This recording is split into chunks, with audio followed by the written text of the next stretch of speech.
जय हिंद दोस्तों हम लोग पॉलिटेक्निक एंट्रेंस एग्ज़ाम की जिस तरह फिजिक्स के बारे में हम लोग पढ़ रहे हैं उस फिजिक्स के बारे में कुछ महत्वपूर्ण हम लोग डेफिनेशन को देखेंगे कि किस तरह से उसमें डेफिनेशन का महत्वपूर्ण रोल होता है। तो आज हम लोग न्यू चैप्टर की तरफ बढ़ेंगे जिसका नाम गति है यानी कि मोशन। अब मोशन के बारे में जानेंगे कि गति क्या होती है, इसके बारे में हम लोग काफ़ी अच्छे तरीके से इस वीडियो में जानेंगे। चलिए हम लोग उस टॉपिक की तरफ बढ़ते हैं कि गति में आखिर में क्या क्या हम लोग पढ़ेंगे। तो गति में देखिए पहला हेडिंग आप लोगों के सामने दिखाई दे रहा है दूरी तथा विस्थापन, यानी कि दूरी क्या होता है और विस्थापन क्या होता है, इसके बारे में हम लोग जानेंगे।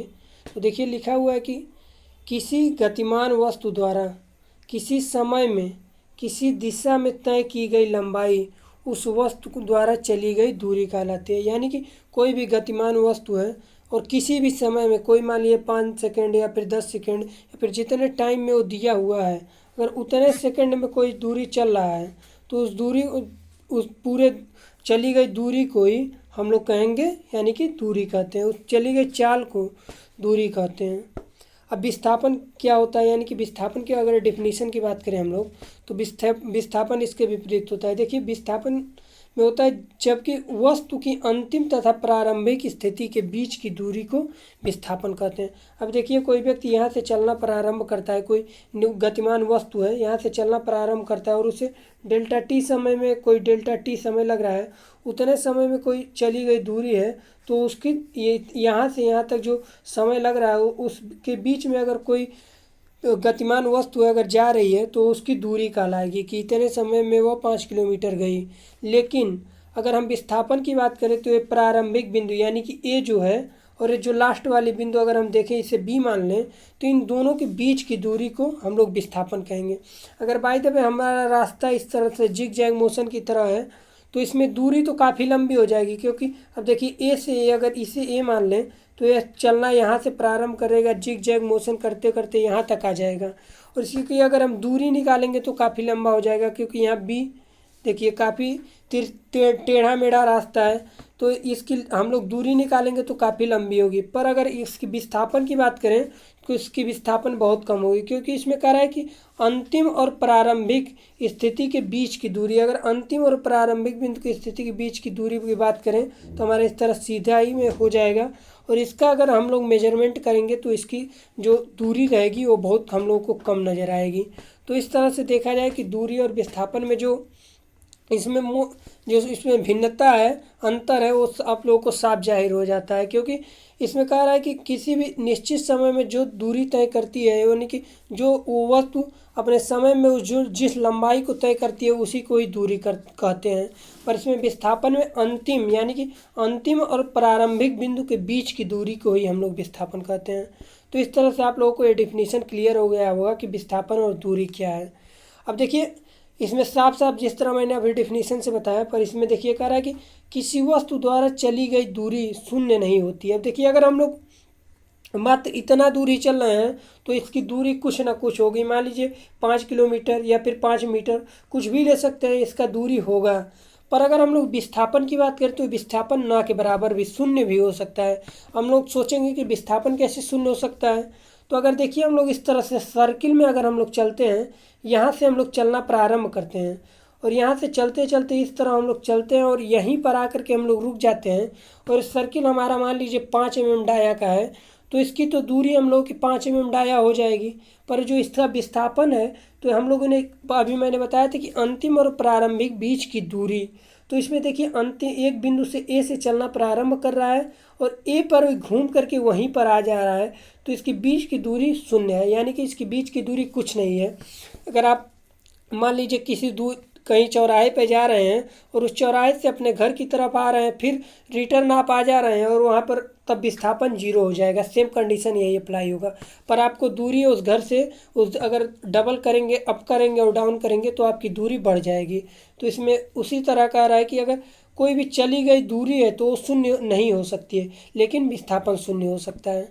और एक पॉइंट देख लीजिए, इसमें काफ़ी क्वेश्चन बन सकते हैं, इसी तरह के क्वेश्चन बनते हैं। देखिए इस तरह के कि उसमें किसी कोई 5 किलोमीटर की दूरी है, इसमें बताइए विस्थापन क्या होगा। अगर वो सर्किल में चल रहा है तो सर्किल में अगर कहीं भी चलेगा तो दूरी शून्य होगा। और अगर कोई कह रहा है कि ए बिंदु से चलना प्रारंभ करती है और पुनः ए बिंदु पर ही आ जा रही है तो वहाँ विस्थापन बताइए, तो विस्थापन वहाँ पर जीरो हो जाएगा, क्योंकि अगर उस बिंदु पे आ जाएगी तो विस्थापन उनके बीच की दूरी कुछ नहीं बनेगी, तो यानी कि जीरो हो जाएगा। अब देखिए मैंने सदिश और अदिश के बारे में आप लोगों को काफ़ी अच्छे तरीके से पढ़ाया था। अब देखिए इसी में वही क्वेश्चन आ गया कि दूरी अदिश राशि है जबकि विस्थापन सदिश राशि है। आप लोगों को हम लोगों ने पहले ही बताया था कि दूरी अदिश के बारे में और सदिश के बारे में किस तरह से इसमें अंतर है उसके बारे में मैंने आप लोगों को बताया था। तो देखिए यहाँ पर काफ़ी इंपॉर्टेंट क्वेश्चन बन रहा है कि दूरी एक अदिश राशि है, अगर आपको पता रहेगा तो आप तो तुरंत मार देंगे, और विस्थापन एक सदिश राशि है। तो इस तरह से आप दूरी और विस्थापन के बारे में जान गए हैं। अब आगे आगे बढ़ते हैं कि आगे देखते हैं क्या क्या है। तो आगे अगर देखा जाए हम लोग तो अब देखिए चाल के बारे में बात करें कि चाल क्या होती है। तो किसी वस्तु द्वारा एकांक समय में चली गई दूरी उस वस्तु की चाल कहलाती है, यानी कि स्पीड कहलाती है। इसे यू से प्रदर्शित करते हैं। अब देखिए इसका काफ़ी अच्छा सूत्र बन गया है कि चाल बराबर दूरी बटे समय। अब देखिए ये डिफिनीशन से ही पता चल जा रहा है कि समय अंतराल में कोई चली गई दूरी, यानी कि कोई भी समय, मान लीजिए डेल्टा टी समय अंतराल में कोई दूरी, यानी कि यस दूरी पे वो फॉलो चल रहा है, तो उसका चाल जो यू होगा तो यू बराबर यस बटे टी हो जाएगा। हमारा डेल्टा टी कह लीजिए या फिर टी कह लीजिए। तो इस तरह से एक फार्मूला निकल कर आएगा जो आपके सामने यहाँ पर देखिए लिखा हुआ है कि चाल बराबर दूरी बटे समय अंतराल।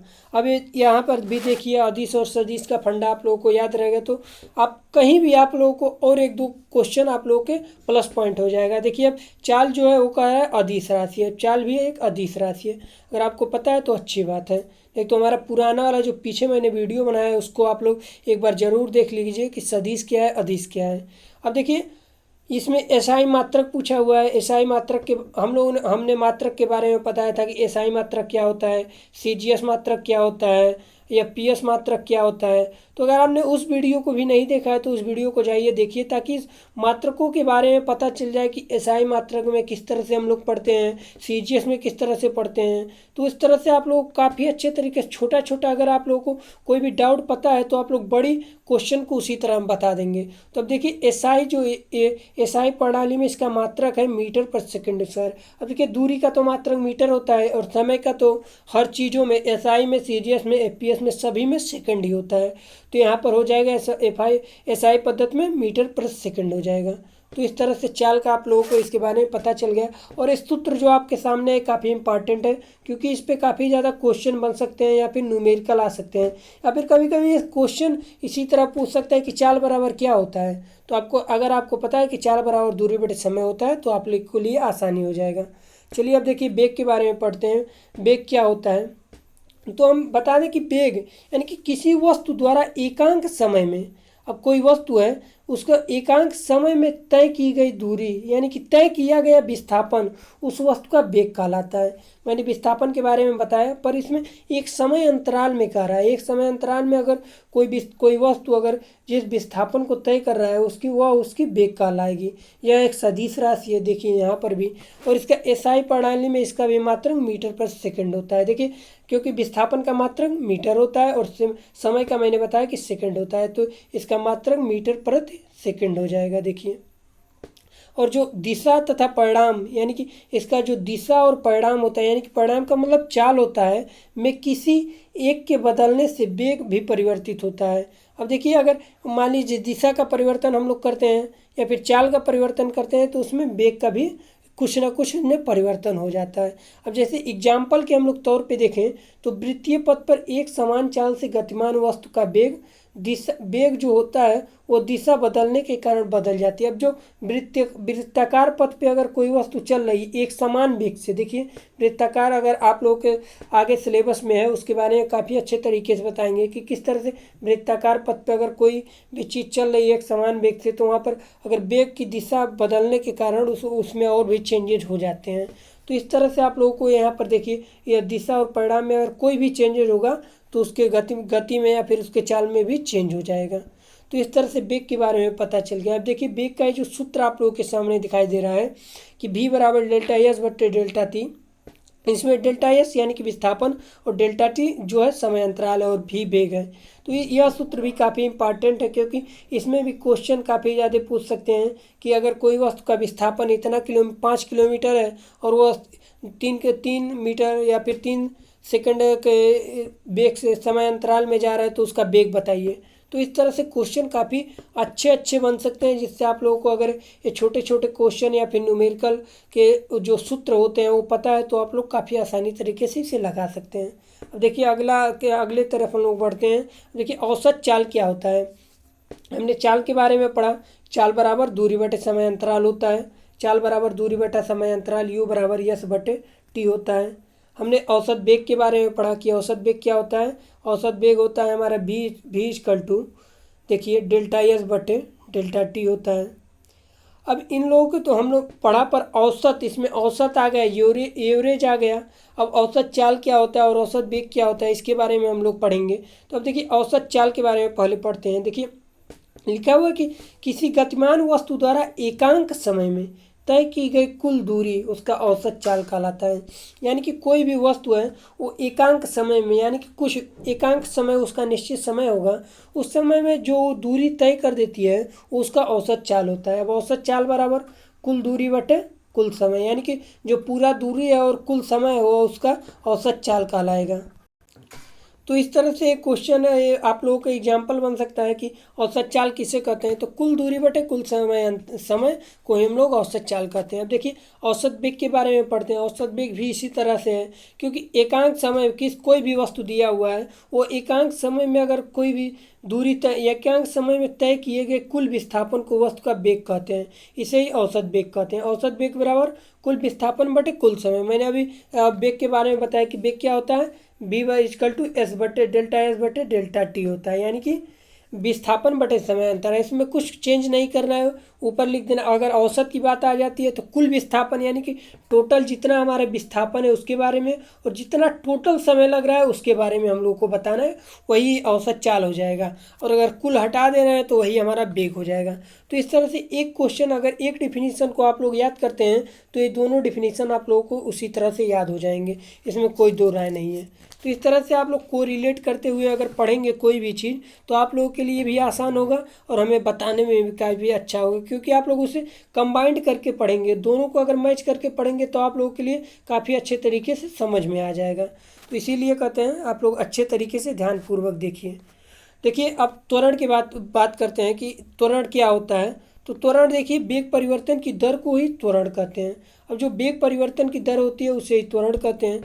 तो काफ़ी ईजी है, क्योंकि त्वरण बराबर वेग परिवर्तन बटे समय अंतराल, यानी कि त्वरण को हम लोग अल्फा से डिनोट करते हैं। देखिए यहाँ पर दिया हुआ है अल्फा बराबर डेल्टा वी बटे डेल्टा टी, यानी कि जो alpha is equal to u minus b लिख सकते हैं अपन डेल्टा टी लिख सकते हैं। अब u माइनस बी हमने क्यों लिखा, क्योंकि इसमें जो वेग में परिवर्तन है, जो वेग ये डेल्टा u माइनस बी यानी कि ये वेग में चेंजेज कर रहा है, उसी को हमने u माइनस बी लिख दिया है। इस तरह से भी आप लोग लिख सकते हैं, पर इसमें इस तरह दिया अल्फा बराबर डेल्टा वी बटे डेल्टा टी। तो इस तरह से काफ़ी क्वेश्चन आ सकते हैं कि वेग परिवर्तन अब काफ़ी ज़्यादा पूछ सकता है। इसका सबसे ज़्यादा क्वेश्चन इसी पे बन जाता है कि त्वरण का मात्रक बताइए। तो त्वरण का मात्रक मीटर पर सेकंड होता है। तो इस तरह से आप लोग काफ़ी ज़्यादा क्वेश्चन बन सकता है। वो बन सकता है कि इसका कभी कभी डिफिनेशन पूछ देता है कि त्वरण क्या होता है, तो वेग परिवर्तन की दर को ही हम लोग त्वरण कहते हैं। तो इस तरह से आप काफ़ी आसानी तरीके से इससे आप लोग याद कर सकते हैं। देखिए इनमें कुछ और बेसिक नॉलेज दिया हुआ है, तो देखिए इसका भी हम लोग पढ़ते हैं कि क्या दिया हुआ है। लिखा हुआ कि यदि वस्तु में वेग के बराबर समय अंतराल में बराबर परिवर्तन हो रहा है, यानी कि यदि वस्तु के वेग में बराबर समय अंतराल में बराबर परिवर्तन हो रहा है तो उसका त्वरण एक समान रहेगा। अगर बराबर समय अंतराल में बराबर कोई भी चीज़ परिवर्तन होता है तो उसका जो त्वरण होता है ये एक समान होता है। अब यदि किसी मान लीजिए कोई भी वस्तु है, उसका वेग का परिमाण समय के साथ बढ़ रहा है। अगर मान लीजिए उसका वेग इस तरह है भी, वो भी समय के साथ बढ़ रहा है, यानी कि टी समय जिस तरह से बढ़ा है उसी की तरह वेग उसका बढ़ रहा है, तो उसका जो त्वरण होगा यानी कि अल्फा होगा वो भी इंक्रीज करेगा, यानी कि बढ़ेगा। अब देखिए अगर कोई भी वेग है, मान लीजिए वेग है और वो डिक्रीज कर रहा है यानी कि घट रहा है और समय के साथ घट रहा है, तो उसका अल्फा जो होगा वो भी ऋणात्मक होगा, यानी कि उसका मान भी, उसकी वैल्यू भी घटेगी। इसी को हम लोग मंदन कहते हैं। हम लोग कहते हैं कि त्वरण मंदन, यानी कि मंदन त्वरण है, तो वहाँ पर परिणाम जो होता है वो समय के साथ धीरे धीरे घटता रहता है। और अगर हम लोग धनात्मक त्वरण की बात करते हैं तो उसमें तो जो वेग होता है, यानी कि वेग का जो परिमाण होता है तो समय के साथ बढ़ता है, तो उसका जो त्वरण होता है धनात्मक दिशा में जाता है, तो उसका त्वरण भी बढ़ता है। तो इस तरह से आप लोग काफ़ी आसानी तरीके से आप इसे समझ सकते हैं। अब देखिए हम लोग इसके बारे में पढ़ रहे हैं तो वेग और समय के ग्राफ के भी बारे में पढ़ रहे हैं कि वेग और समय का ग्राफ क्या होता है। कभी कभी वेग और समय का ग्राफ काफ़ी अच्छे को एग्जाम में पूछ देता है या फिर दे देता है कि इसमें वेग और समय के बारे में बताइए क्या कह रहा है, तो इसके बारे में हम लोग पढ़ेंगे। तो देखिए लिखा हुआ है कि इस ग्राफ की सहायता से दूरी तथा समय या दूरी तथा विस्थापन का परिकल्पना वेग वेग समय ग्राफ से तथा समय अक्ष के बीच की क्षेत्रफल में माप कर लेते हैं और इस समय की परिवर्तित त्वरण को प्रदर्शित करता है। तो ये देखिए आप लोगों के सामने जो ग्राफ दिखाई दे रहा है, इसके माध्यम से आप वेग और समय ग्राफ को आप लोग काफ़ी अच्छे तरीके से पता कर सकते हैं। इस तरह से आप लोग कोई भी वेग या फिर समय में जो ग्राफ बनता है, इस ग्राफ के माध्यम से आप लोग पता कर सकते हैं। अब देखिए जो एक्स अक्ष पे जो इस तरह से डायरेक्शन में दिया हुआ है समय होता है, यानी कि टी होता है, और जो इधर दिया हुआ है वो वेग होता है, यानी कि बी होता है। तो इस तरह से आप इसमें ग्राफ निकाल सकते हैं। आप लोगों को ये वीडियो कैसा लगा आप लोग इसे कमेंट बॉक्स में ज़रूर बताएं, और अगर आप लोगों को अच्छा लगा हो तो प्लीज़ लाइक करें, शेयर करें और सब्सक्राइब करें। मिलते हैं अगले वीडियो में। धन्यवाद दोस्तों।